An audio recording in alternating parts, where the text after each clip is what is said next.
Sordo, can you put the screen on for me? Thank you. Okay, I'd like to call the meeting to order. Roll call.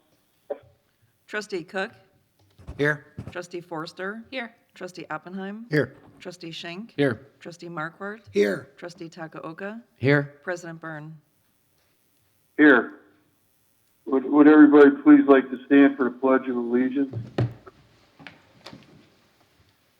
I pledge allegiance to the flag Pledge allegiance to the flag of the United States of America, for which it stands, one nation, under God, indivisible, with liberty and justice for all. Hey, Tom, I was trying to follow you. I know. You eventually got it That's why I was trying to follow you. Is there a motion to appoint Trustee Tom Cook as the President Pro Tem? I nominate Trustee Cook to be the Chairman Pro Tem for the duration of the meeting. Second. Motion is second. Roll call. Trustee Forster. Aye. Trustee Takaoka. Aye. Trustee Oppenheim. Trustee Schenk. Aye. Trustee Markwart. Aye. Trustee Cook. Aye. President Byrne. Aye. Okay. Are there any citizens wishing to address the board on anything? Okay, no, seeing none. Then our actual first piece of business is supposed to be the introduction of the Queens, but since there are a couple people on the way, we're going to delay that and do some of the business and come back to it. Does that work for everybody? Okay. All right, then, anybody on staff got a speaking part? No? Are we right to omnibus? Chief of Police. Chief just has. Well, Chief wants to talk about something that's on the omnibus, so, yeah. All right, then, is there, omnibus vote agenda, is there a motion to approve items A through D? Motion to approve? Second. A motion, a second. Any comments, questions, concerns? Chief, you wanted to address one? Thank you, Mr. President. I wanted to point out item C on the omnibus vote agenda is authorization to enter an agreement with Flock Safety for nearly $57,000. This is for an additional 19 cameras, the ALPR cameras. However, I want to make sure it's clear, the fine print of the agreement, if any member of the public would like to see this. This is additional ALPR cameras that are being reimbursed to the village for the next year, and that's the extent of the agreement, is for 1 year, so we don't have any liability. They're being fully reimbursed by a grant provided from the Illinois Attorney General's office, specifically targeted for targeting retail theft violators and organized retail theft. This is in fact part of a grant the village was awarded. Our Commander Andrew Gillespie, our Commander of Investigations, did the legwork on this grant, and we received over $90,000. This being a substantial chunk of that award. The other technology is going to allow us to be more proactive in investigating these organized rings of criminals that will target retailers. And this is something that Attorney General Kwame Rule has made a priority, has made funding available. We were able to make actually pretty quick work of this. So what's nice about these cameras are identical to the rest of our Flock ALPR cameras that we use. They'll be connected to the same network, but these will be located at those particular shopping centers throughout town where we've seen retail theft crimes, and they're going to enable us to, be alerted when someone comes into that area with a stolen vehicle or someone that has a warrant out for their arrest already. We'll get what we call the proactive alert side of that. And if we don't get an alert and someone commits a crime, having the information about the vehicles that entered into those shopping centers have proven very, very effective in our investigative efforts after a crime is committed. So I wanted to point this out. I don't think there's any reason to pull it, but I wanted to make sure the board was aware that this was grant funds. It's a pass-through expenditure for the village. Finance Department has set that up with us, and I'd be happy to answer any questions that anyone has. Are there any comments or questions from the board? Fantastic system. Okay, no, it's a good program, and you've already used it successfully on a number of occasions, correct? Many times. Yeah. Correct. We've got a number of very successful stories where had it not, in fact, just last weekend, just over this last week, it's Tuesday, so over this last weekend, there were 2 crimes that occurred that we probably just wouldn't have any suspect information had it not been for our ALPR. And one was a significant retail theft, and another was a fraudulent ATM usage. Yeah, I'm a big believer in these cameras, and I think we continue to do it right, that we use them for criminal investigation.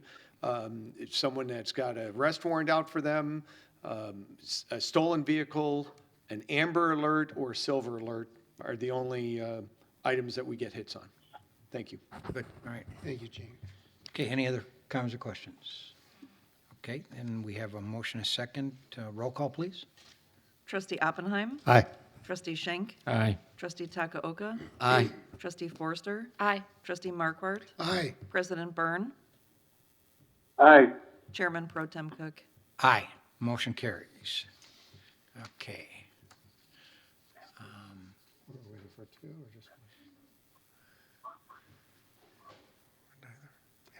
Are we still waiting, or are we, where are we at? Got everybody you think, or 2 more. one more? Okay, all right, then we will go on. There is no unfinished additional business, correct? New business and communication, we have approval and passage of resolution 2023-024, a resolution granting approval to operate an outdoor special event for the Chicago Bears located at 122 Hawthorne Center. Before I turn it over to John Bostrom with the Bears, just one quick note. The resolution that is in your packet is substantially similar to the resolution from previous years. Just a couple of changes to point out. The date ranges, rather than having the exact date ranges, the conditions of approval attached to this do allow some flexibility in the event that they have a rainout date. Slightly different than previous years, which defined those dates and didn't have a mechanism for flexibility in it. One quick typo to point out, I believe in the version that went in your packets, the date range for the second week is listed as July 21st to August 2nd. That should be July 31st to August 2nd, and we can correct that. With that, I'd like to pass this off to John Bostrom with the Bears to present their plan.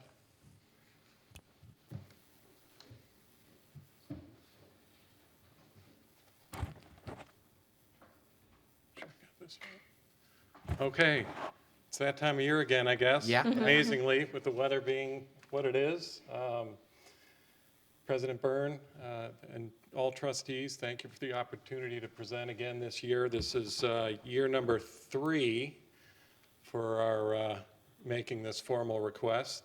It's the 4th training camp that we've held locally, and it's something that is needed. Given our conditions at Hallis Hall with limited access. But today, I will be speaking to the parking plan again. The 2023 Enjoy Illinois Chicago Bears training camp is something that, for our fans that have the opportunity to be in the northern suburbs, specifically Lake County, is terrific. We have not been locally over the years, and so this is a big plus, and certainly close proximity here in Vernon Hills. The capacity, I'm going to jump here, make sure I get the right one. Okay, so capacity, again, this year will be 1,350 guests, which is the same as what we had in 2022. Estimated vehicles that would park locally here at Hawthorne Mall would be in that 400 to 500 range, and again, comprise of working staff and fans. We will also have a shuttle bus system to and from Lake Forest at Hallis Hall, and would like to make a formal request to utilize Hawthorne again. So with the camp dates, as Andrew alluded to, we do have 13 dates this year as opposed to 16 last year. We'll be going off-site to train with the Indianapolis Colts in the 4th week, so that's why there's a lower number. You'll see the start date is July 26th. The last date is August 14.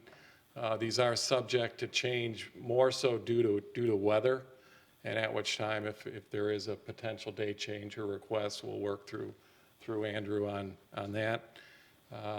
The weekends, there are 2 weekend days. They are both Saturdays. There are no Sundays, and the parking lot timing is the same as last year. Okay, so I mentioned the Bears fans. Those will be general and ADA guests. So we do have a program I'll briefly get into here shortly. Fan services personnel. We will have security subcontractor P4 again, who worked with us last year, and then Windy City employees. There's no overnight parking planned, or there will not be overnight parking. I mentioned P4, and then we also will have Bears security, as well as work in collaboration with Vernon Hills Police on management while we're on site. Okay, the configuration is again the same as last year. That, get my bearings here, the northeast corner is primarily a backup location. We did not use it last year, and don't intend to this year, because there was plenty of room to the northwest. And obviously we'd work with Vernon Hills and Centennial with any special request for that space, given the construction that's going on over there. Okay, so now we're on the site. That's just another depiction of areas of use. We do plan to use the Carson's building, furniture building again, for storage, which worked out very well, and those accompanying parking lots will be the ADA parking area, which is plenty of room for that purpose. Okay, and this, again, same thing as far as the ADA shuttle pickup location, as well as the pickup and shuttle location for the general fans, which you'll see noted in the center. Okay, and then with signage, again, same plan. It's on the outer perimeter. This is Town Line Road at Ring Road. So your packet will show exactly what the signage will have. There is, obviously, we want to make sure people can find the space as best we can, and we will have people to help route people more closer to the parking area, the fan services people to help route right to the location. And that's more on the east side, northeast side, as you know. Okay, and this just continues to show what our parking signage plan is. We are isolated. The area is not contained at all because there's so much real estate from a parking situation. We had no issues last year at all, and are unaware of any issues that Hawthorne had. Okay, so this will just get into the specific type of signage. It's conservative. It is branded Bears. Hawthorne is aware they have the same packet of information that you have, and we've been in dialogue with them regularly. Well, we're back to the, so we hope that the blue and orange will be prominent in Hawthorne Mall, as well as in that Route 60 corridor, shopping and so forth after practice, as we've witnessed in previous years. And again, formally request permission to park at Hawthorne again this year. Comments or questions from the board? No? Good. I mean, this went real well in the. How's the team looking? Team's looking great. We got filled some gaps, and this is, you know, it's interesting because every little piece that goes into a season, this included, it helps. It really does. So we're appreciative and thankful, You guys given approval. Do you go to capacity usually every practice? The We 13, definitely 15? do. You Yeah, definitely do. Yeah, it's, and now with it down to 13 from 16, we will see that, so, yeah. And with Bears Fit down the street, right? It keeps us in Vernon Hills for sure, so. So thank you for your consideration. Thank you. All right. Thank you. So is there a motion? I have a question, please. Yes, sir. Yeah, I'd just like to know if, the Bears will consider conducting a practice once again at Vernon Hills High School in the future. I will take that back to our folks. We have not done the community practices in the last several years since, I guess, pre-COVID it would be. So I can take that back to our team members. Well, we'd love to have you again. It was a great night. Yeah, Oh, it absolutely was. So I think we've done 3 or 4 of them that stopped at COVID. So, but Yeah. thank you, President. I'll take that back to our folks. Yeah, before you go to Arlington Heights or wherever you're going, you know? Today, as of today, did any other towns throw their hat in the ring? I'm not aware of, and I was in the office all day, so. We could give up the VHAC. Oh, okay. Yeah.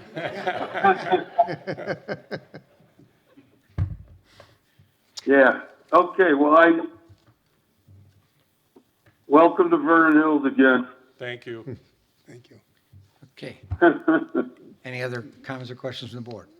If not, is there a motion to approve Resolution 2023-024? Motion. To approve? Second. We have a motion, a second. Roll call, please. Trustee Markwart, Aye. Trustee Oppenheim. Aye. Trustee Schenk. Aye. Trustee Takaoka. Aye. Trustee Forster. Aye. President Byrne. Aye, Chairman, aye. Chairman Pro Tem Cook. Aye. Motion carries. Looking forward to it. Then next thing is the Juneteenth banners. Yes, Mr. sir. Good evening, Mandel? everyone. Last year, President Biden signed into law the Juneteenth National Independence Day Act, which recognizes June 19th as a federal holiday. Juneteenth commemorates the emancipation of enslaved African Americans. The name originates from combining the words June and 19th and celebrates the anniversary of an order given by Major General Gordon Granger on June 19, 1865, proclaiming freedom for slaves in Texas. As communities seek opportunities to acknowledge this federal holiday, staff met with Mayor Byrne and the concept of boulevard banners was discussed. The image above is an example of boulevard banners that will be on display from the middle of June to the end of the month throughout the village.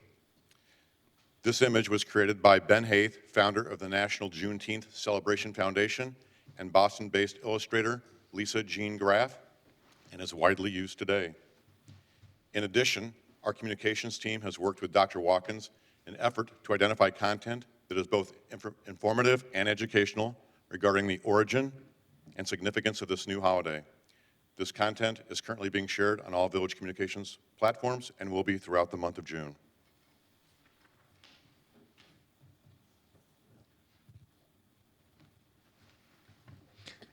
Okay, all right, thank you. So we already have these? Are they up already, or they're? Yeah, there are a couple I've seen, yeah. Okay. Yeah, the banners were procured towards the end of last year after the holiday was signed. Okay. And then we discussed with the mayor, obviously the timing of having them up during the month of June. Okay. There's actually, When you leave the village hall, there's one posted right out here at the intersection of 45 and Evergreen. They are also at Fairway and Cougar, Grosse Pointe and 45, Fairway and 60, Corporate Woods and 45, Corporate Woods and 21, Aspen and the Sullivan Center, and Hawthorne and Butterfield. great. Just point of clarification, it was signed 2 years ago in '21. Correct. Okay, any other comments or questions on this? Okay. The July 4th fireworks ingress and egress plan? Yes, sir. As a reminder, July 4th will be celebrated at Century Park with a fireworks show during the evening. As we have started the Lakeview Parkway Road Widening Project, construction work will be occurring for the duration of summer and, unfortunately, through events season. Construction will impact traditional vehicle access routes such as Hawthorne Parkway and Lakeview Parkway and impact access to many of the surrounding parking lots. Village staff is working with area businesses and property owners to secure permission for persons to park at locations including Hawthorne Mall and developing an access plan. Starting the week of June 26, information on safe ingress and egress for watching July 4th fireworks will be shared on our communications platforms, which include social media, Channel 4, the website, and Village Voice. This content will also be passed on to the Park District so they can help message information as well. Again, messaging on access for the July 4th fireworks show will begin on the week of June 26th. Okay. All right. Any comments or questions on this issue? Any other new business or communication from any board members? I got one. Yeah.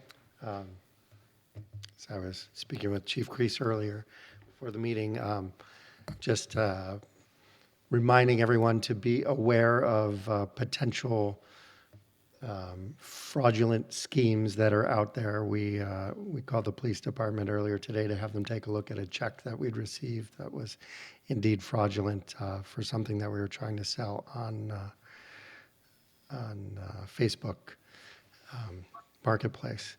And as often happens, the fraudsters will come up with, somehow they find fake checks, make fake checks, but more importantly, they increase the amount for some strange reason of what you're selling the item for, and they say either credit back the difference to me, send that via Zelle or Venmo, or do something similar to that. In this case, after we already knew it was fraudulent, we told them that the check cleared, and they said, okay, we originally told you that we wanted you to pay the movers, but can you just send the movers the money now via Venmo?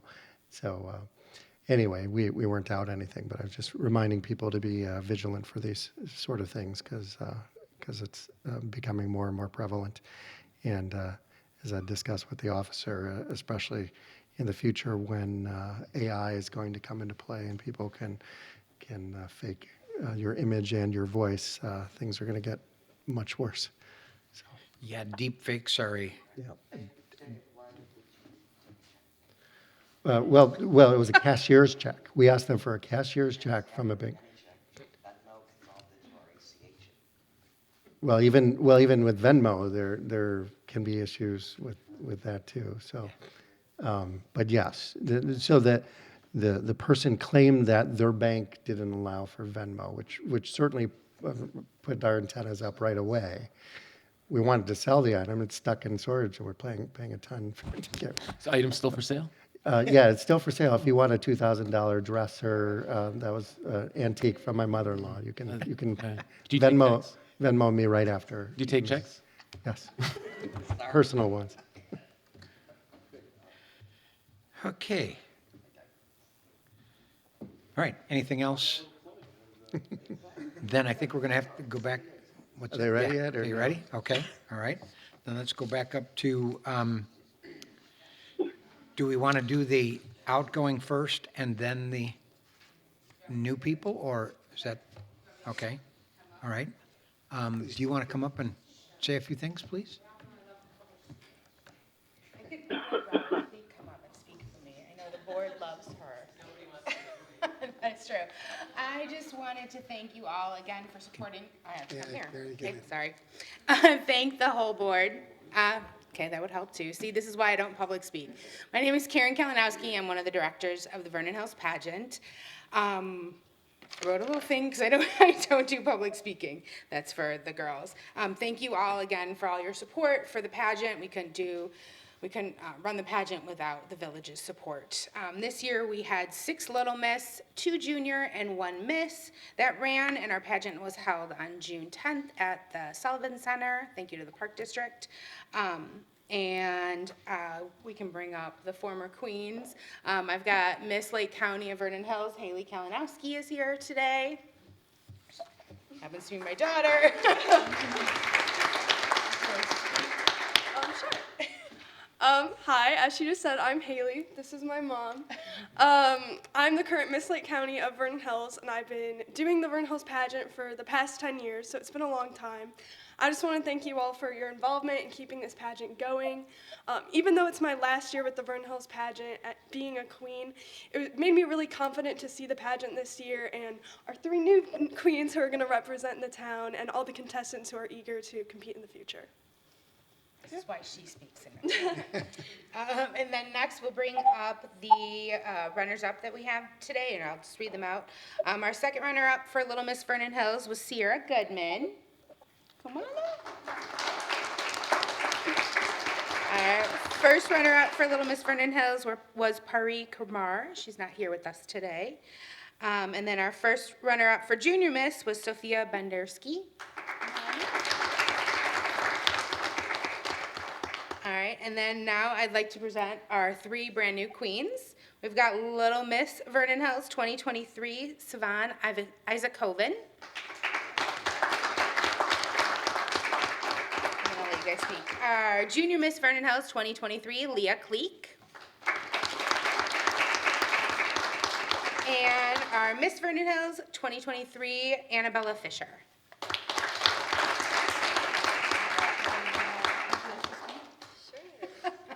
So my name is Annabelle Fisher. I am the new Miss. I'm going to be a senior at Stevenson High School this fall.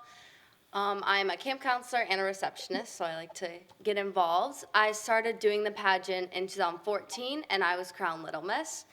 And since then, I've kind of been here and there with it, and I've come back because I really enjoy the system, and thank you guys so much for supporting it.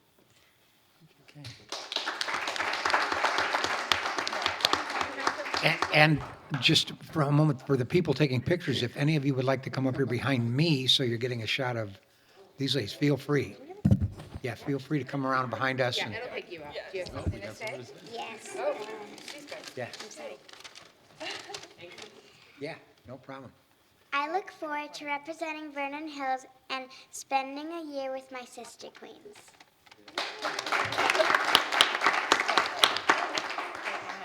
So I just want to make a quick comment. So Haley, you've done a wonderful job representing our town for a long time. So we all wish you luck at another year, I think, right before schools for college. So thank you. All right, look this way too. Say cheese. I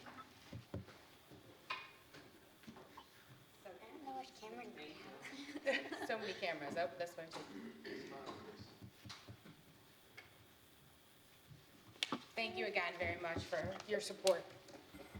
And Haley, if you want to come up for a second, we have something for you as the outgoing person. And your mom has the ones for the other 2 outgoing. Thank you, Karen. Thank you, guys.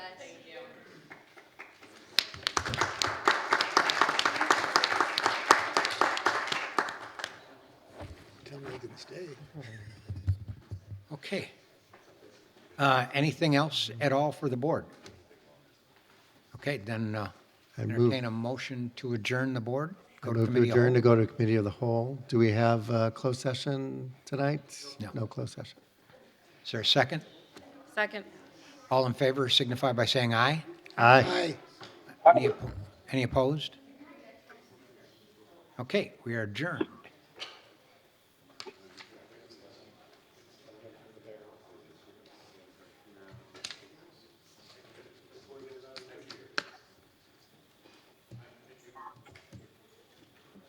You know, before we build. Do we need another motion to appoint trustee Cook as I believe so. on this committee of the whole? I believe so. Yep. Yes. We'll first need to Yes, call to Roger. order Yeah. the committee of the whole meeting.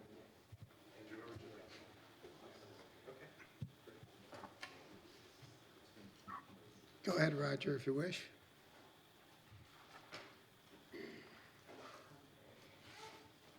Or Kevin? Call to order the June 20th, 2023 Committee of the Whole meeting. Roll call, please. Trustee Forster. Here. Trustee Schenk. Here. Trustee Takaoka. Here. Trustee Markwart. Here? Trustee Oppenheim. Here. Trustee Cook. Here. President Byrne. Here. I'd like to nominate Trustee Cook to be the chairman pro tem for the duration of the meeting. Second.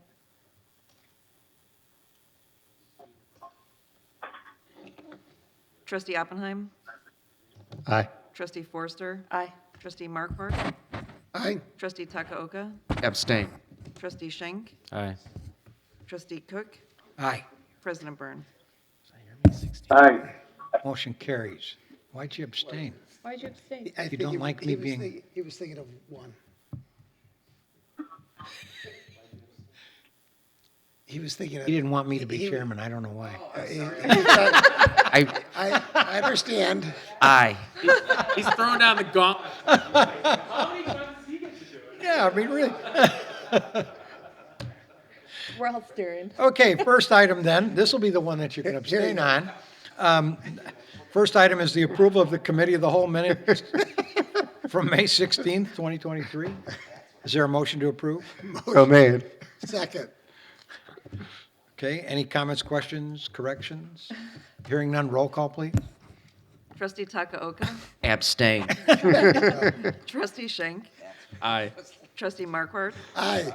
Trustee Oppenheim. Aye. Trustee Forster. Aye. President Byrne. Aye. Chairman Pro Tem Cook. Aye, motion carries.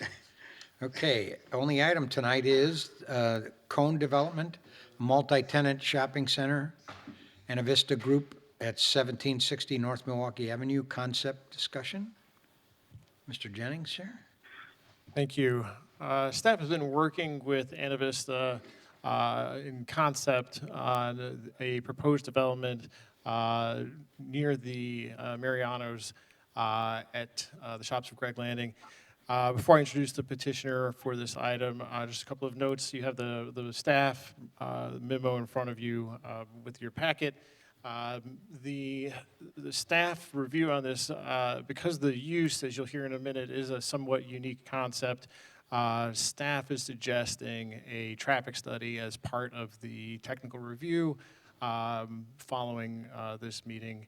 The use, while the individual tenants may ultimately be permitted uses, the concentration of those uses in the configuration that you'll hear about in a few minutes is unique, and staff's of the opinion that we do need to get some additional information on the potential impact of this development during the technical review process. The way that I was suggesting that we do that is by using the development escrow and having the village find a traffic consultant to do the study. So that's just one note from the staff memo. Beyond that, what I'd like to do is introduce David Schreiber from Anavista to go through the concept and explain it to you and take your questions on it. I'm here, of course, to handle any staff questions that you might have. Great, thanks. Hi, everybody. I'm David Schreiber, one of the managing partners at Anavista. Appreciate you all making time for me today. We have spent the last 2 months or so working with Andrew and his team, and also had the chance to have a conversation with Craig and David a few weeks ago, which was helpful in our process. Just by way of background, my partners and I are all institutional developers, investors that have been building and buying shopping centers for the past several decades. We set up this company a few years ago specifically to focus on shopping center development and within the retail space, specifically on the disruption that is unfolding in the retail landscape related to changing consumer shopping behavior and by proxy, the corresponding impact on retailer business models. Hopefully you've all had a chance to look at what we've shown you. Our model's a little bit different. So these are small format shopping centers, but they're optimized for pickup and delivery, meaning most of the retailer brands that we work with are already generating somewhere between 50 to 85% of their sales through what we in the industry call off-premise sales, meaning they're generating 50 to 85% of sales through drive-through, curbside pickup, takeout, home delivery, and catering. Or said another way, they're only generating somewhere between 15 to 50% of their sales in in-store service, in-store dining. Our model helps them lean into that focus by aggregating 7 to 9 retailers in a single shopping center where they're optimized for pickup, meaning these retailers would have no front of house. It's a pretty innovative model where, instead of you driving to Starbucks to get a coffee and Panera to get a sandwich and Tide Cleaners to pick up your dry cleaning, you'll come to our center, you'll have either ordered in advance or order on site, but you'll be able to pick up all of those items in one parking space at one center at one time. So some of the retailers we're working with like to call it a food hall, or us unghosting the ghost kitchen, because we're still a customer-facing community shopping center like any other shopping center. Customers experience the retailer brands in the same way. We're just helping to solve pain points both for retailers and customers. So we like to characterize what we're doing as optimizing the shopping center for both customer convenience and for retailer productivity. We are proposing to develop one of these shopping centers at 1760 North Milwaukee. That's the land site that's been vacant for some time in front of Mariano's on Greg's Parkway at Milwaukee.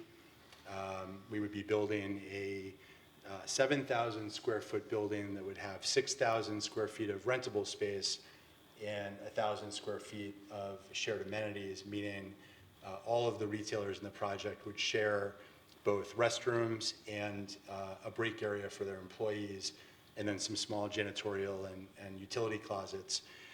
So 6,000 feet of rentable space across somewhere between 5 to 9 retailers.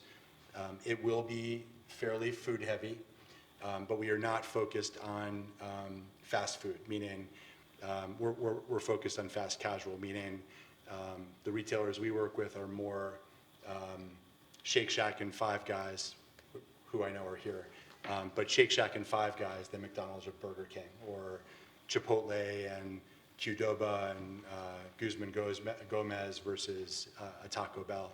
So part of what is a focus of our platform is to also help mitigate trip generation, because our retailers are typically serving middle to upper income demographics. They have fewer customers come in per day, but much larger average ticket sizes. So, that sounds to me, if I can interrupt you for a second, like almost like a contradiction in terms, that you're going to have nothing but curbside pickup. Yeah. But that's going to cut down on traffic. Well, for 2 reasons. One is, if you think of Because all I'm going to do is pull in, get my stuff and go, then somebody else is going to pull in, get their stuff and go. Right. Where at another place, I pull in and my car's there for 20 or 30 minutes. It sounds like a contradiction in terms to me. By virtue of these brands being fast casual restaurants, they have fewer customers coming per day to start with. So Chick-fil-A will typically do about 2,600 customer visits per day. Portillo's is somewhat similar. Chipotle will do 300 to 400 customers per day. So by virtue of focusing on brands that cater to middle to upper income demographics, these retailers have less customers coming per day as a starting point. We are curating a mix of different types of brands, meaning, we'll have a coffee operator, we'll have a smoothie operator, we'll have a snack operator, and then we'll have some traditional retailers that focus on burger, chicken, et cetera.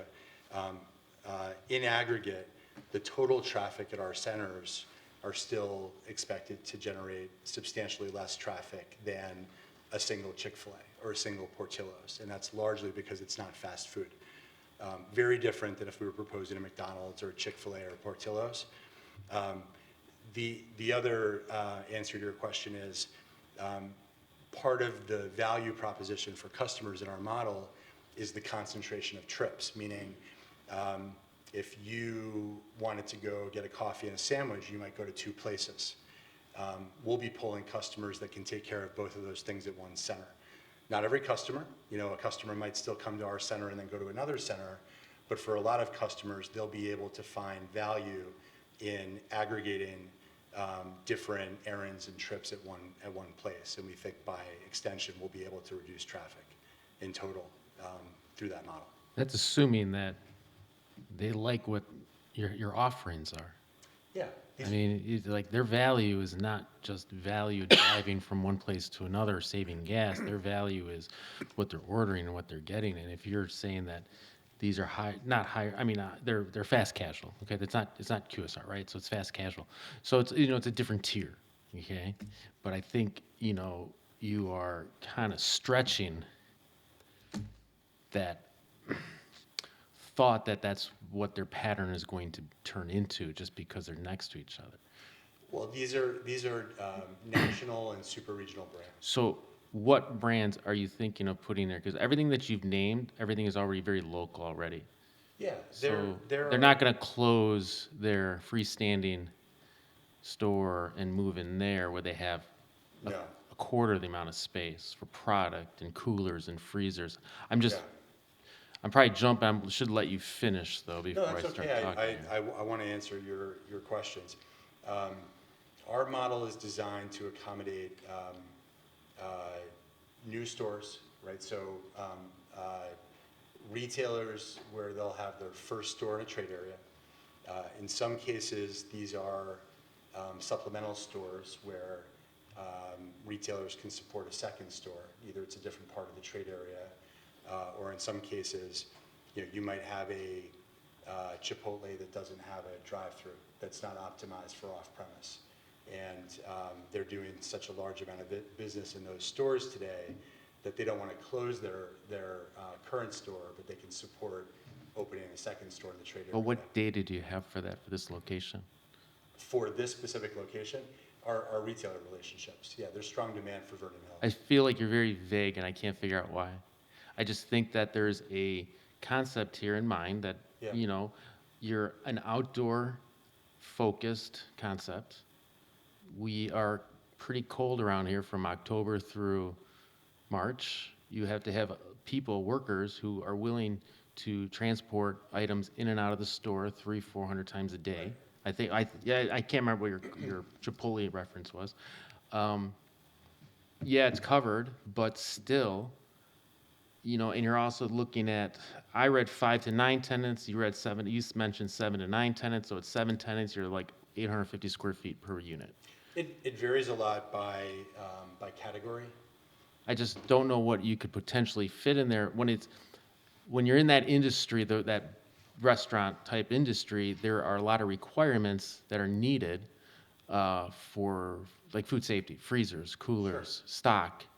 And these units are call them retailers, are probably not going to be shipping product back and forth from a larger store to a smaller store because there's a food safety. They would have to have refrigerated trucks or freezer trucks. So my concern is, what exactly can we put in there where they can actually generate enough revenue to pay their bills and their rents for this, Maybe it would make sense. Maybe I haven't articulated the model clearly enough. So these are stores like any other store. We're just eliminating the front of house. So it's just their operating space. They lease the store, they operate the store, it's their employees, they produce their goods and services in the store. How much space retailers need is a function of typically how intensive their kitchen operation is. Meaning we can fit a Jamba or tropical smoothie in 250 feet. We can fit a Starbucks or Jersey Mike's or Jimmy John's in 500 feet. Typically, the users that need 750 to 1,000 feet are those that have both cold and dry storage, so that have walk-in refrigerators and freezers. But remember, most of these retailers, their front of house is typically 2/3 of their store, and their back of house is typically 1/3. So the way to think about the model that we're introducing is it's just the back third of their store.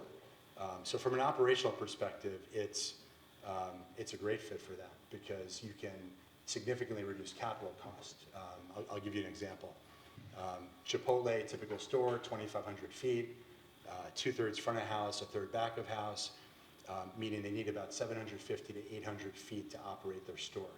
They spend about $1.2 million of their own capital to open a store. We can open Chipotle for $300,000. Shake Shack and Panera spend over $2 to $2.5 million on a store. We can open a Panera or Shake Shack for under $500,000. So there's a meaningful capital efficiency. When a retailer is already generating enough sales in these off-premise channels, there's a significant enough operating and capital benefit in them making an intentional choice to lean into off-premise channels. Not every trade area, not every store, right? In many cases for customer experience or branding, they still want to have an in-store experience. But in today's market, more than ever before, these kind of stores can make sense. We have 4 other locations underway in Glen Ellen, Killdeer, Naperville, and Hoffman Estates. We're well leased at all of those projects. I can't talk about Vernon Hills because in many cases, the retailers here, because in many cases, we haven't been able to really have that conversation with our retailer partners yet because we haven't had confidence that the village was supportive of the project. So that's part of why we're here, is making sure that there's some level of conviction with the village in supporting a project like this. But that would be the next step. But we have lots of retail interest in our projects and the model, and given the attractiveness of Vernon Hills and how large of a void you have with retailers who aren't here, we don't expect to have any issues bringing net new retailers. You to this have trade area. pharmacy in there.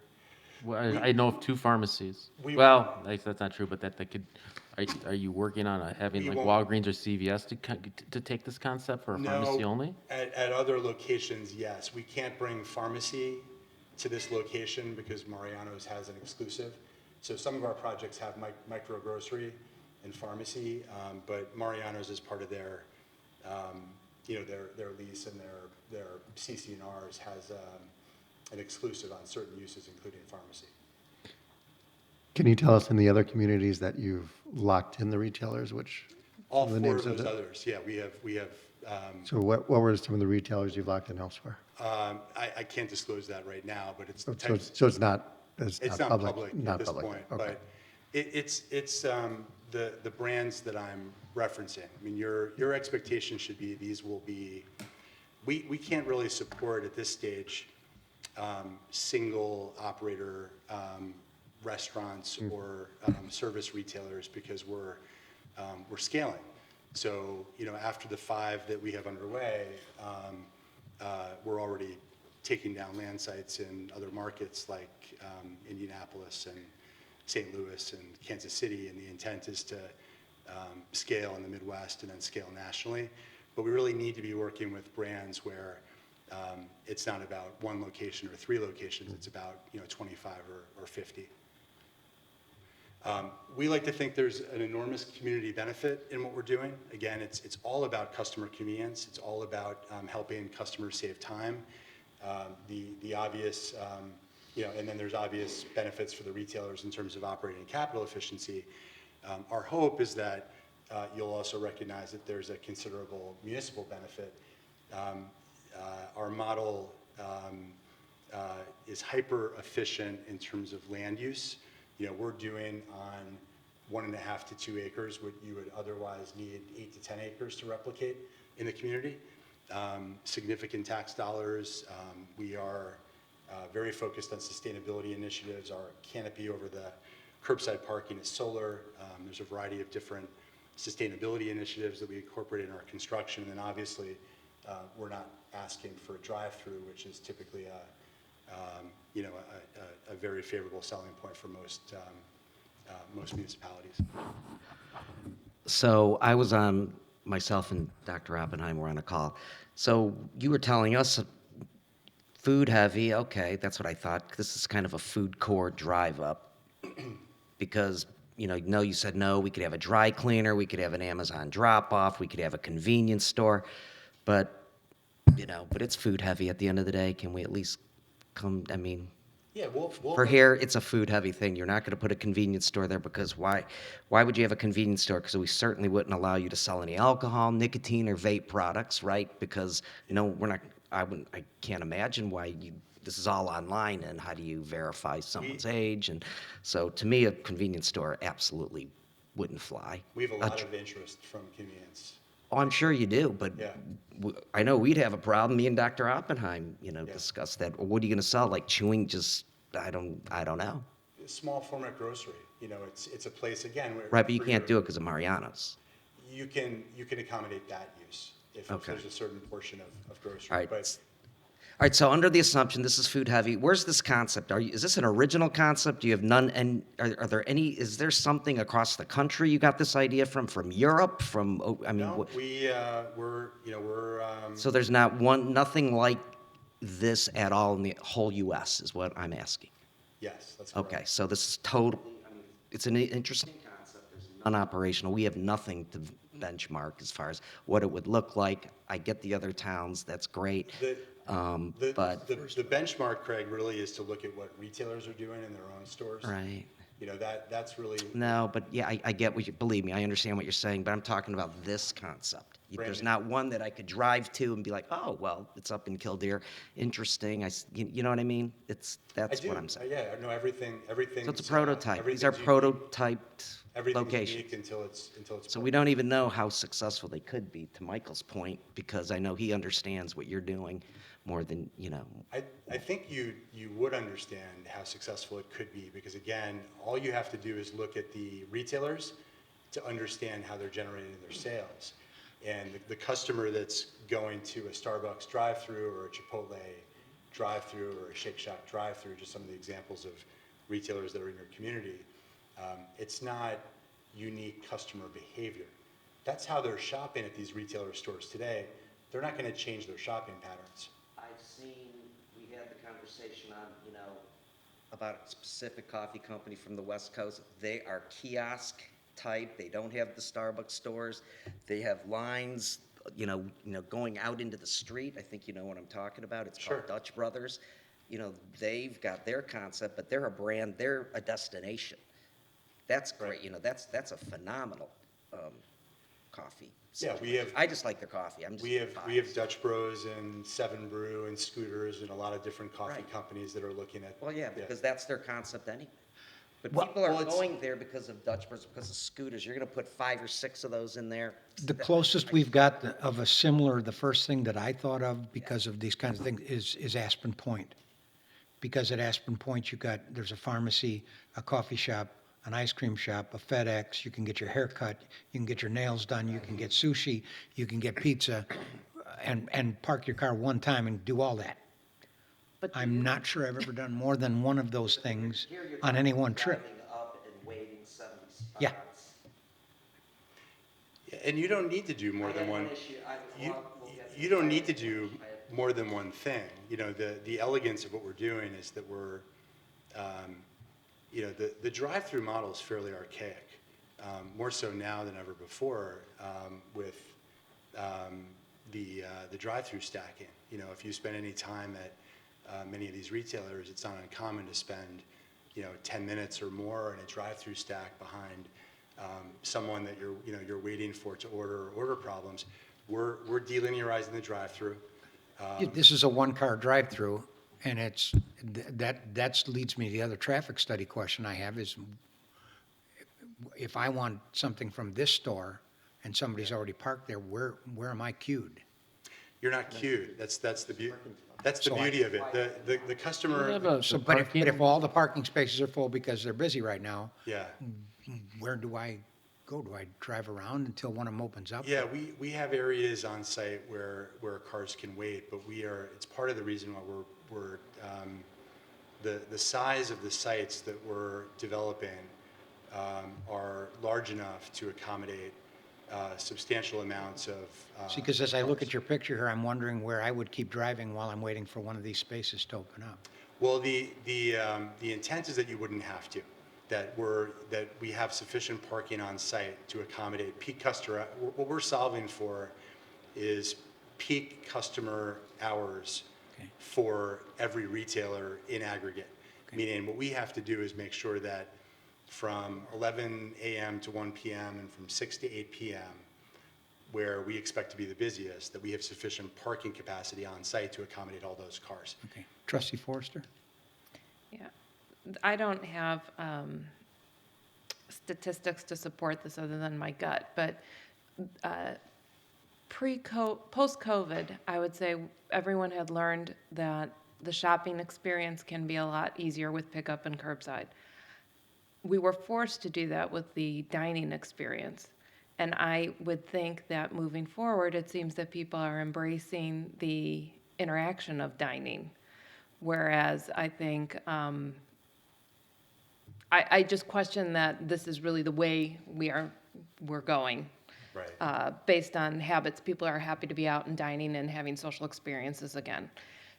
That's just food for thought. The other thing I would say is, why this location, other than it's been vacant, and how does that compare to the other concepts you've had in the locations of those? Yeah, so we're developing prime land sites in all these trade areas. So in Glen Ellen, it's in the main part of Roosevelt Ave. In Kildare, it's at Rand and Long Grove. In Naperville, it's on Route 59.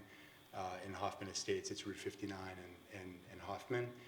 The appeal of this particular site for us is the synergies with all of the big box retailers in the area. So it's the proximity to Aldi and Lowe's and Mariano's and Trader Joe's and whatnot, and all the existing retail that you have in this corridor. So are you expecting that someone is going to go shopping there and then go pick up food? We do, yeah. I mean, a lot of people will concentrate their errands. They might pick up food at the same time that they're picking up their cleaning or picking up grocery. That's typically how people shop. Yeah, not always, but the use cases for our model are morning commute, evening commute back from work, mom or dad in the car with a couple kids picking up food, running errands during any hours of the day, any number of use cases. And back to your point, Nancy, I think what we would propose to you is that it's not about where shopping's going, it's about where shopping already is. There's very transparent data on how these retailers in the fast casual and QSR space generate their revenues. We don't have to speculate. They're doing 50 to 90% of their revenues through these off-premise channels. So whatever we think about how people feel about in-store service, that's not how they're shopping. Right, they're taking it to go, they're going through the drive-through, they're using curbside pickup, they're using home delivery, and they're using catering. And we can look at Chipotle's public financials, and we can get great data on exactly where their sales are coming from. So all this does is recognize that is consumer shopping behavior, not for sit-down restaurants. I mean, this wouldn't be a fit for Red Robin. Right, it wouldn't be a fit for Chili's. It wouldn't be a fit for casual dining or family dining or full service restaurants. And we expect you're still going to have a lot of those types of restaurants want to be in Vernon Hills that offer that in-store experience. But that's not how customers are using fast casual and QSR brands. So what this allows them to do is to make that intentional choice, and by doing so, become a lot more profitable and successful.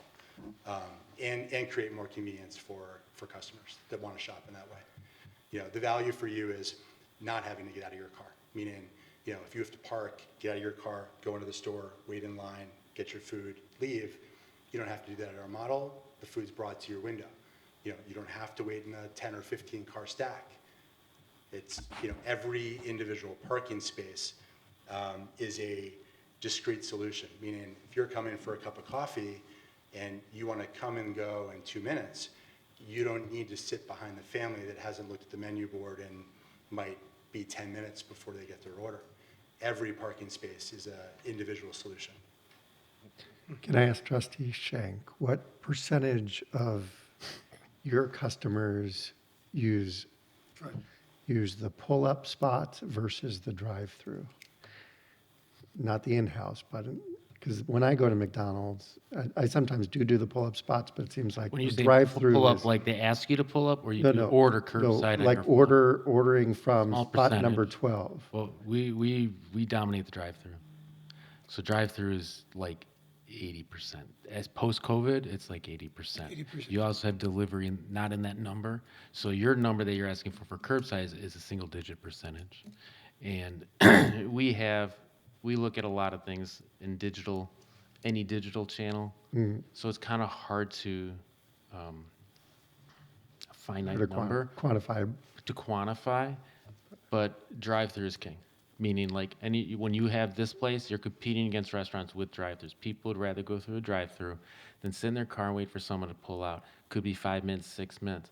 The pinch point on this business is going to be, look, I'll give it that it's a much more profitable model for the proprietor. There absolutely is. You don't have front of house. You have a whole less lot overhead. But your pinch point's going to be how many orders we putting roller skates on these people. Right. How many orders are they going to be able to get out back and forth in weather too? Because it's going to create a pinch point because They have to given go current outside. labor Right. forces. Now, will customers have access to like a front counter to order and pick up themselves at these locations? No. So that's actually going to really increase those pinch points. So you're going to have a customer that has no choice but to sit in their car, wait for the car, and trust that their order went through. And likely the franchises that you would have in these units would have to be on the larger side because they're going to have the apps and the software that allows them to order from their car and order ahead. Now, look, there's a lot of places that do that. Some do well, some don't, but that is going to be a concern. So that's kind of, you could probably like figure out who's going in there. We have a mall in Vernon Hills, and the problem is you're going to impact those other places. Let's just use Chipotle because it seems like we're talking about Chipotle. Chipotle on 60 by Home Depot, right? I remember the days when there used to be lines out that door. It doesn't happen anymore. It's just the way it is, but it's still a good product, and people still go in there. People still eat in there. It's probably close to what he's saying. 20% are probably eating in. Everybody else is taking out. If you ever go in there, you'll see people working on delivery orders or app orders, right? You see they're working on it, and it's true. But now you're impacting that location to favor this location, and the question is, can that location sustain the impact that this has, or is it going to be another for lease sign out? And I always say the strength of communities are how many for lease signs are. One of the signs are how many for lease signs are on the buildings in your community. We don't have a lot, let's be honest. Look, we still have them because the current climate, but I would be. You have to make your own decision, obviously, but if there's no drive-through there, you're definitely limiting the amount of capacity.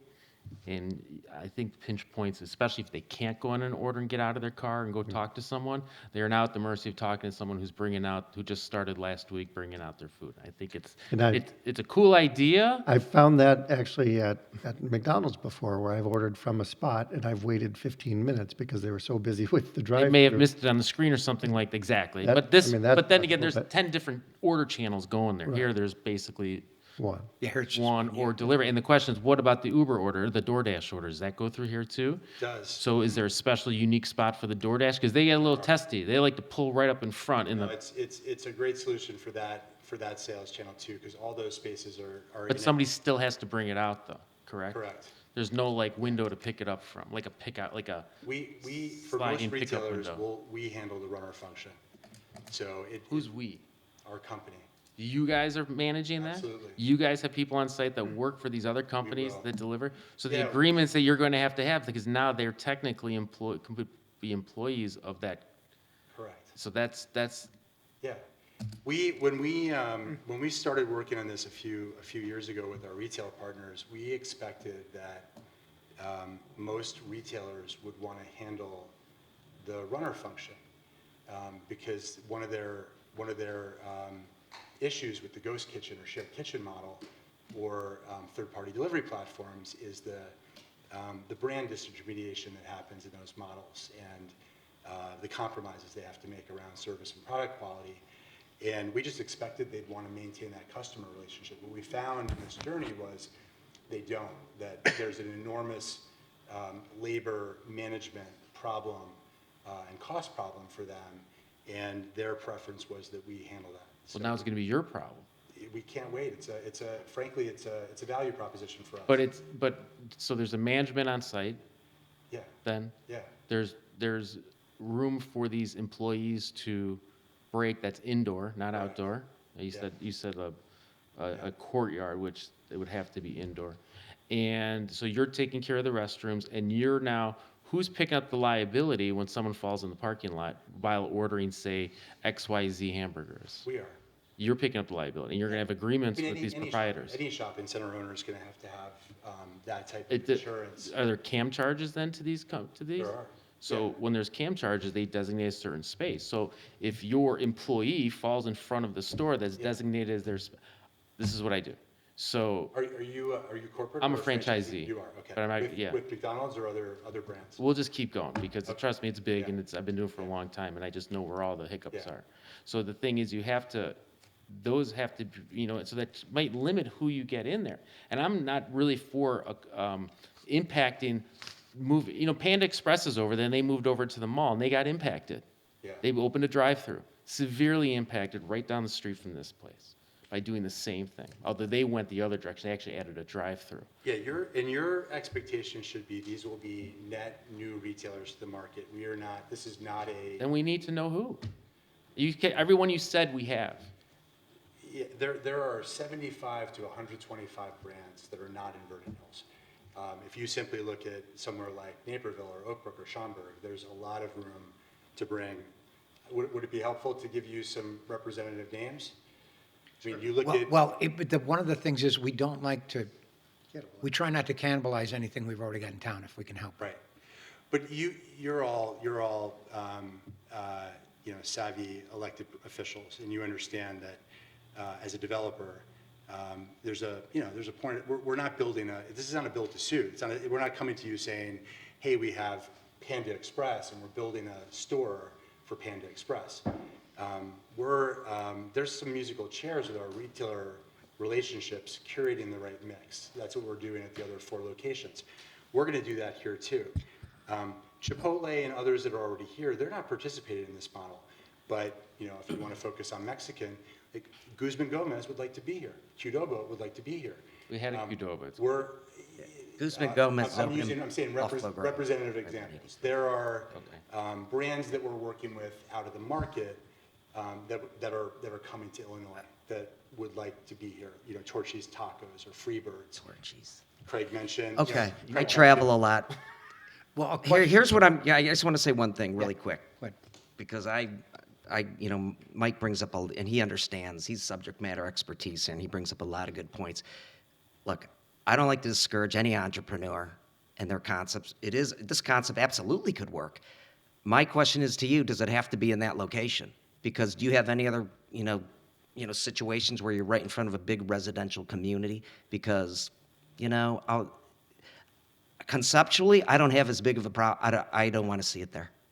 I don't want it there. Is there other parts of this village that you would consider putting this concept? Possibly. Okay. Yeah, possibly. I mean, That's what I would encourage you to do from my vantage point, because I will not support it in front of Mariano's. I'm curious. What's your? I mean, the fact that it's a signalized intersection solves a lot of problems. Study to me, without seeing any of these operational, could it cause? It looks like a gas station. Well, and the other thing you got to remember is this street is different from any other street you're going to build on. Yeah. Because this street is actually an entrance to a major residential component. Sure. But they're not going west to they're not going west of that entrance. No. But I'm saying you're changing the if I'm understanding you correctly, changing the whole nature of of the view and the aesthetics of everything as you're coming in there and this particular spot. Yeah. Well, one of the things that you probably saw in the package was Andrew did express to us some concern that there might be a preference for a certain design aesthetic. So, if it's not sort of captured in our renderings, the design aesthetic, these are high quality architectural metal panels that will resemble more of sort of an Apple Store type look. But if you want traditional masonry construction, that's Well, one of the fine. problems is, looking at this drawing, quite frankly, it looks like a gas station. Well, I actually said it looked like an That's what I ER. said. Yeah, I mean, it just looks like a gas station, and I know that you have one here with a curved architecture roof. I don't know on wind speeds and things like that. I'm not an engineer. I wouldn't even think, Yeah. I wouldn't even pretend to be. You know, the other thing, I go back to the liability portion. You know, my thing on? Yeah. I'm a consumer. I don't care who brings out my food, but if I'm ordering XYZ burgers, I'm expecting XYZ burger service from that person. That person doesn't know XYZ burger procedures, proper greetings, things like that, because you are managing them. How am I supposed to know that? So if a customer gets upset with something, how is that mitigated? That's a whole basket of, it's going to create, it may be the exception, Yeah. but it's still going to happen, and it's still going to hamper. And I know you guys want to look at traffic study, correct, on the impact of this, because as Tom's point, the number of parking spots as you're going around, I mean, I don't know what capacity these units will have. Is it 400 customers a day times X amount of units, 5, 6 units? Figure out, and during peak times, let's be honest, it's nobody's 3 o'clock, who's buying tacos? It's just, again, the exception. So that could pose an impact on the capacity for these business owners that they will not be able to maximize, that they just don't, maybe not realize. Well, Look, and- there's attractive things here for a business owner. I'll give it to you. I And the know it. point you just brought up, every customer is a car, not 4 or 5 customers in one car. In this kind of a model, every customer is another car. And in a very busy intersection Yeah, already. every single order involves You're- a car. You're suggesting that there won't be multiple customers in a car, or just? No. What I'm saying is, the order goes to a car. Absolutely. Every Yeah. single order you're generating Right. goes to a car. And so it's going to create, Yeah. I just think, more traffic. It's, it's, Yeah. again, it's no different than any other standalone pad where every customer that's coming through the drive-through or Yeah, curbside make pickup. that suggestion. And one of the other things, I had a question for either staff or council. Would we be able to include in any kind of agreement with this, the kind of thing we did with River Tree, where we, not with River Tree, but with, in the past, we've had some no cannibalization type clauses? Correct, for a store that's already in town to pick another location in town. Yeah, because we've done that in the past on a couple of occasions. I'd certainly be interested in that, and I'd certainly be interested in a clause saying, no vape shops, if we could. I don't know if we can, but. We won't have a Okay, no vape shop or cannabis shop. No, I guess we we won't- don't we allow won't have cannabis anyway, but no vape shop. These- Anyway, these- but, yeah. so one thing that we haven't discussed at all is the ordering process. You didn't have a chance to get to that, but as we discussed earlier, you're anticipating each one of these vendors will have their own app. Correct. And you talked about, in our private conversation, talked about working on a model where there'd be some combined app. Yeah. Where is that in development? And Yeah, so so the customer journey is, you order through a retailer's native channel, meaning their mobile app or their website, in advance or on site. You pull into any parking space that's activated for curbside pickup, which is almost our entire center. Customer activities in the front of the center, third party, meaning the Grubhubs and Uber Eats, are in the rear of the center. Order is brought to you from the store to your vehicle, or we have a centralized pickup area for customers who are on bicycle or walking. And you leave, or we have general parking on site if, to the extent people want to use EV chargers or restrooms or eat on site. So when your experience as a customer will be that you're experiencing these brands the same way you would any other store. If you're shopping from Starbucks, you're going to use their app. This store is going to pop up on their app like any other store. It's just going to indicate that it's curbside pickup. With that said, we've invested considerable time and capital into a aggregation app where the roadmap for this model is we want you to be able to come to the center, cross-shop brands in one app, to be able to reduce friction even more. So the intent would be that you'll be able to order from Starbucks and Chipotle. You get your chips from Panera, your smoothie from Jamba, pick up a box of donuts at Krispy Kreme. That's a beautiful but lofty goal. I know how Yeah, hard it is just- for companies to develop their own app. Just to be clear, we are seasoned private equity, venture capital, and real estate professionals that have been doing this for 3 to 4 decades. Sure. I personally like. We already have national retailers that have committed to our model and in a meaningful way. And we're pretty far along in these other municipalities. Generally, again, I'm happy to answer all your questions. Generally, we're not, answering a lot of questions about our business model. We're confident in our business model because we know where customer demand is coming from, and we know what drives retailer profitability. We know what they need. It's more a matter of whether this works for Vernon Hills. Well, and I was just going to say that I like the comment that both Trustee Tacoke and Trustee Schenk said that as part of Hawthorne 2.0, I would be on board with this in a heartbeat. Because I wouldn't even be worried about traffic there. I mean, I think the concept could be great the more I think about it, especially in areas where they don't have a Chipotle and some of these bigger, because you can scale down that model and you can start one of those with very little. So spread. here's a $1 million idea. Find a different location. I'll explain why. Similar concept, but you throw drive-through lanes in there. And since if your people are operating the running, the drive-through lanes, the businesses, if one car has 4 transactions of 4 different units, I'll just use Jimmy John's, Chipotle, I don't know, picking up my cleaning and some pharmaceuticals, whatever, and I pull up to the car and my app, your proprietary software shows pull up in lane 2 and all your food is there and your people brought it there from those restaurants. Find a different location, create a drive-through lane, especially for the winners. Because then you eliminate a lot of those pinch points, but then you're also keeping that concept you want one-stop shopping for 5 or 6 different, hopefully higher profile or higher use type places, But we don't right? want to do that. What we want to do is disaggregate customer activity.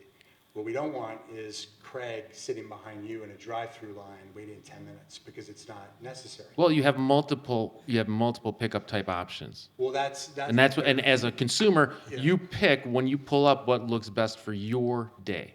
Right. So, Panera just switched over to their mobile pickup drive-through. So you're not putting orders in at the drive-through. So there's no waiting. It's just to pick it up.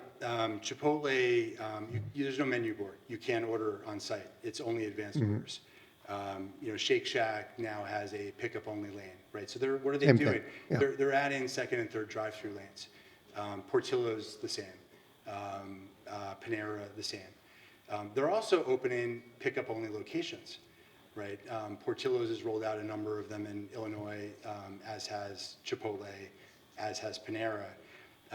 Retailers are already doing all of these things on their own. It's just incredibly expensive. What we can do in a multi-tenant building is just pass on incredible capital and operating efficiency. Trustee Forster. To help them get to the same solution.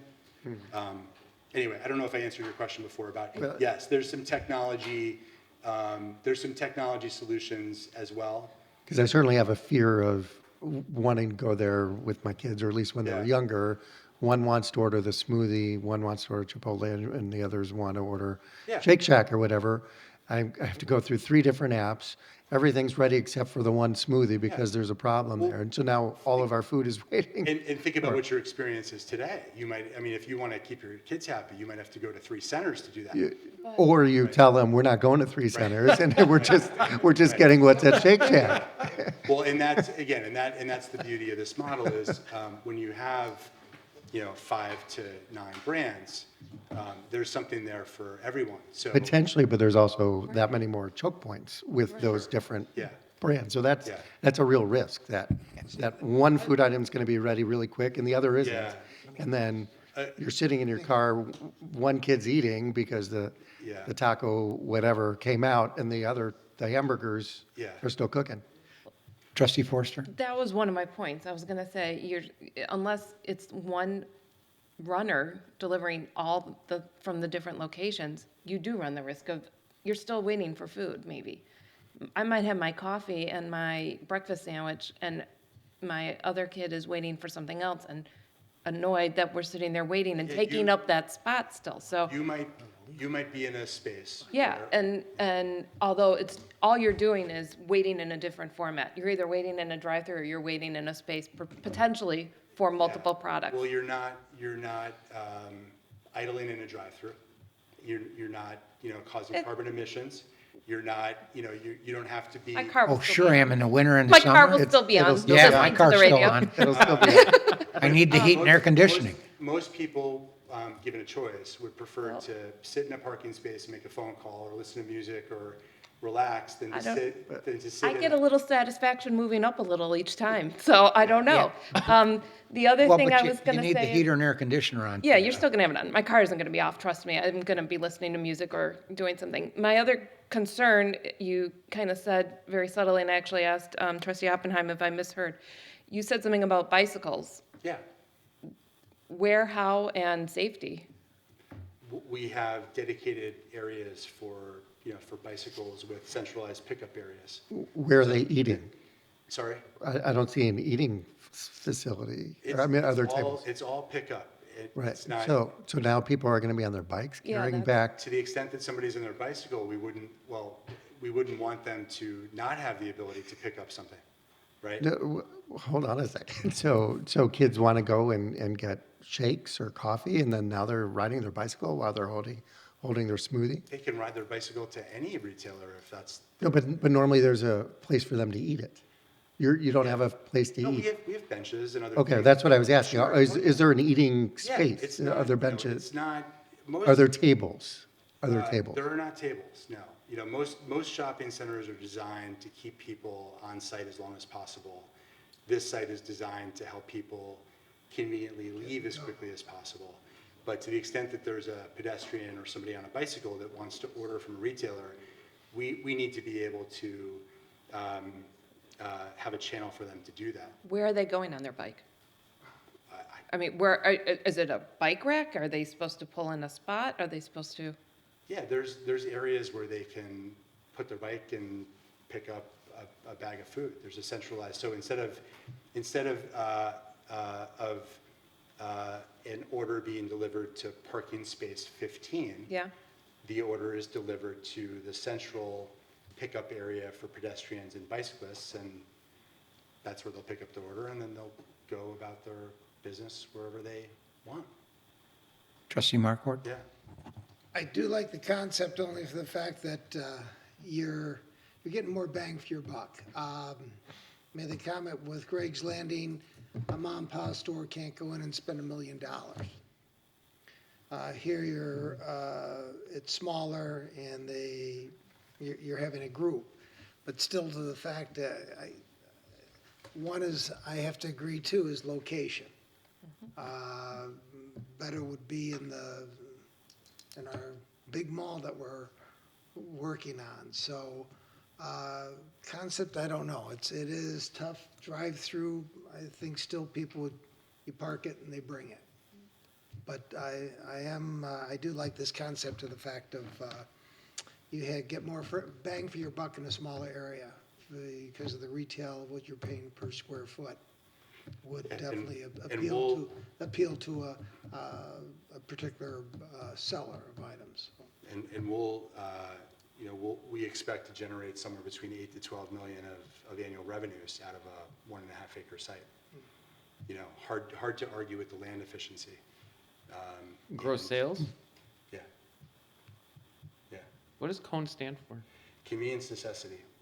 What is it? Convenience necessity. It's an acronym. Oh, thanks. There's other things too. I won't. Roger, are you on? Well, I see C1, like right here, C1, I don't know. Roger, are you there? President Byrne? Like it was like a C period 1. That's why I was like, does it mean like convenience one place? No, Yes. Yes, President. Yeah, Roger, what's your thought on this? I'll be honest with you. I mean, Just in general. part of the problem to me is the roof detail. I mean, you know, it's got a gas station look. Yeah. Which, you know, and I don't know, you know, I mean, is this the only spot in town for this? Yeah, we asked. And I don't, Yeah. you know, I mean, but, you know, I'll defer to you and the good doctor, your comments about your neighborhood. What are people gonna think of it? I don't know, Michael, you know? aesthetic that we shared with the way masonry up I think Michael's taking care of it for you. Yeah. That's not in the deck though? It's in the same deck that has the site plan and the elevations. I just wanna show, I didn't see, no. So this is the presentation I sent you, but the materials that were emailed, they don't, they have them. So the ones we're looking at in our packet are different than Yeah, what's up. so yeah. I would just, again, I would But say, it doesn't- I mean, happy to spend a lot of time digging into the business model, but I would tell you that we have a lot of confidence in both what we're doing for Well, customers and retailers. I'm not any Yeah. questioning your business model at all, So- and I think several of the board members are saying the Yeah. same thing. We're happy, So- come to town, but somewhere else. Well, here, so back to that. So from a locational and aesthetic perspective, I guess on the latter, what I would tell you is, it's not going to look like a gas station, but if there is a preference for a design aesthetic, yeah. So if there's a preference, This was in our packet. if there's a preference for a different design aesthetic, we're doing that elsewhere. That's not an issue at all. I think it ultimately. You're gonna have to do it in a different location. Well, and if you went to Hawthorne 2.0, you all of a sudden pick up 500 and some apartments. 2.0. The new mall. The new mall. That's the Yeah, modeling of the mall. you pick up 550 people So you- in you- apartments that are, More bang for your buck out of it. And it would have to be pickup too, walking pickups Because too. this is essentially, this is a drive-up food court. Yeah. Is what it is. Yeah. And so they're losing a lot of their food court. Right. We could use a new food court, but that's really what it is. Where Yeah, you can go to a understood. few- President Byrne, we've already had it, I know, Rod. Yeah, again, we want to, these are typically, $10 to $11 million investments in communities. And, the conversations with municipalities generally start to focus around traffic and little else. So, we want to be in communities that want us to be there. And that's certainly the case with the other four. We do. And We'd love you to look yeah. at a different location. It's Yeah, not that we don't want your concept. Yeah, understood. Michael brings up a lot of interesting points, but I would not discourage anyone, especially, you've got some very smart people financially. well, and not even Hawthorne. There's a couple other places in town that this would be a good model. What, I got another idea for you anyway. what would you like to see developed at that? Understood, noted, if that's, and I assume that's. That's is not a that- is that the- conversation. It's not a conversation for us to have with you. I mean. Yeah. It's not a what we're saying conversation. is, If you look at a different location, we're on board with your concept. Yeah. What's your anticipated labor cost on this? I mean, what are you thinking of, like, how many people on your staff each day during those peak times to get to give a good customer experience? Yeah. Let's just call it that. So most of the retailers need somewhere between 1 to 2 runners, depending on their peak hours. So we have to staff for that. But because there's ebbs and flows in each retailer's peak hours, meaning, Chipotle is busiest from 11 to 1, 6 to 8. Shake Shack's busiest from 11 to 1, 6 to 8. That's what McDonald's, they do breakfast. Starbucks is busiest from 7 to 9 and 1 to 3. So what we can do with labor is create enormous labor efficiencies by smoothing out overall labor needs across all those ebbs and flows. But in general, it's about 1.5 to 2 runners per retailer. So we're solving right now for about 15. For how many hours of the day? I mean, so your ebbs and flows. So it's kind of like you're going to look at it as like how many labor hours do you have clocked in through the day, and it's. We're not. This is not like a food court or or an airport where we're mandating hours, they're gonna operate when they normally operate. So there will be, in the mornings, we might have 5 retailers open. So it just seems like your costs will, of course, get passed on to the tenants, because you got your labor costs, but then you got your liability costs, you're carrying different insurance. They're paying for all that too. They're paying for all, we're not carrying, I said, you're passing that on to the tenant. Yeah, That's we're what I not- said. we're not carrying- So I get it. Like, they're looking, it's the cost benefit of the tenant here. If the charge is gonna be, is the juice gonna be worth the squeeze for these?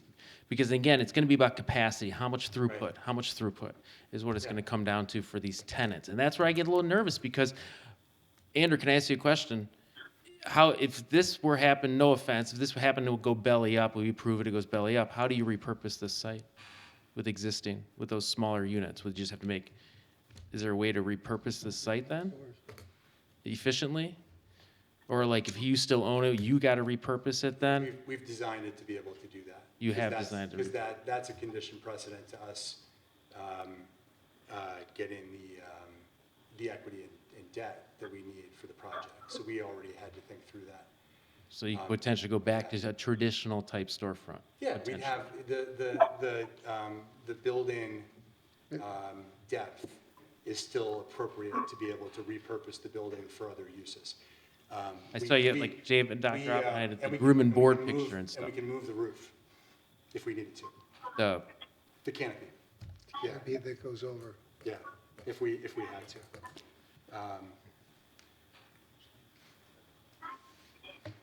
Part of the reason. Well, I got a question. What does staff think it is? Sorry. Andrew? What's staff's thoughts on this project? My thought on it was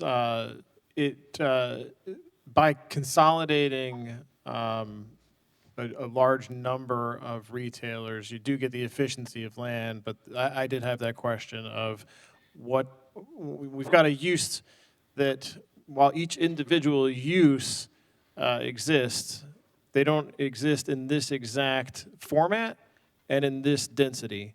So trying to get a projection, a realistic projection of how a shopping center like this would attract trips throughout a week and the weekend, that was my biggest concern.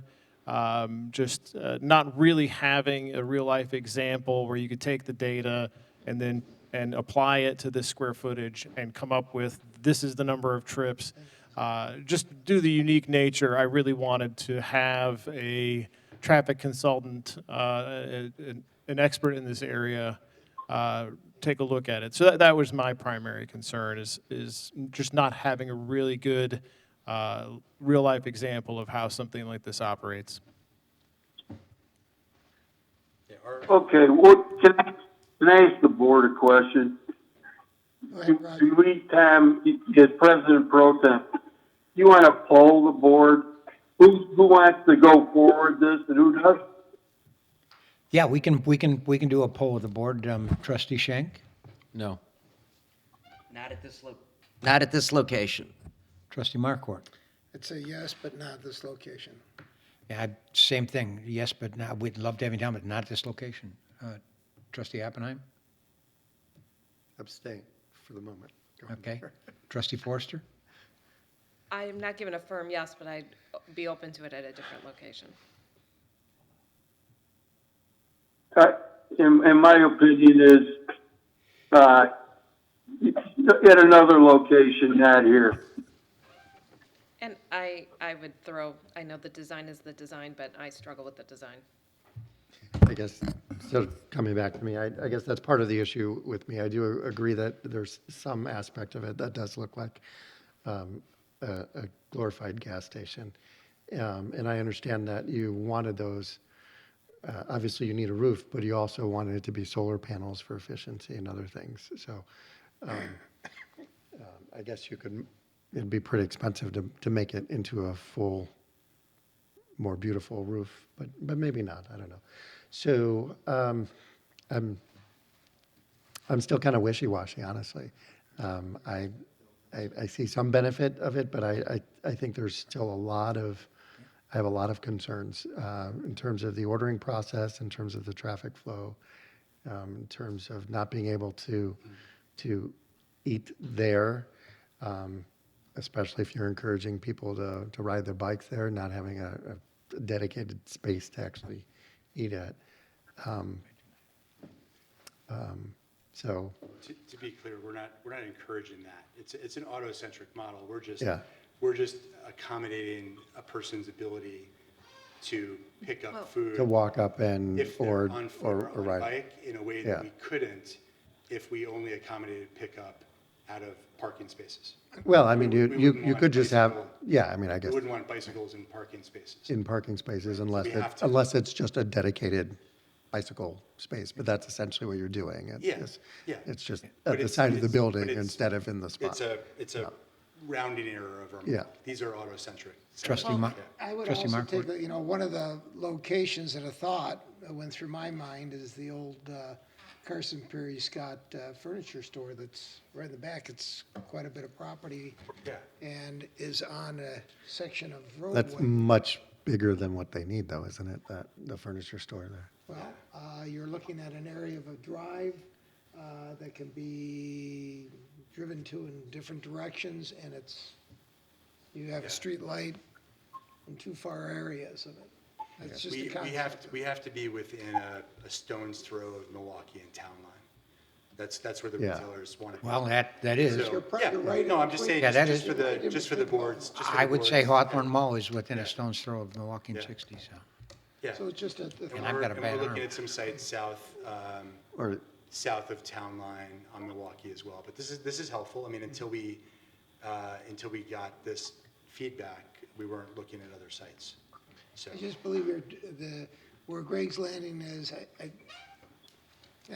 you tell by the board, I think of that location, it's a difficult spot. And I Yeah. think you'll find problem with traffic. And do we need a council to do the standard speech for presentations, or? This was a courtesy review, and the next step in any review would be a technical review with staff. Then following, you would go back through the plan commission and the board, and eventually back here to the board of trustees. But just to be clear, there was no final action or even recommended action taken tonight, even through the polling of the trustees. yeah. understood. Right. Yeah. Anything else on this evening?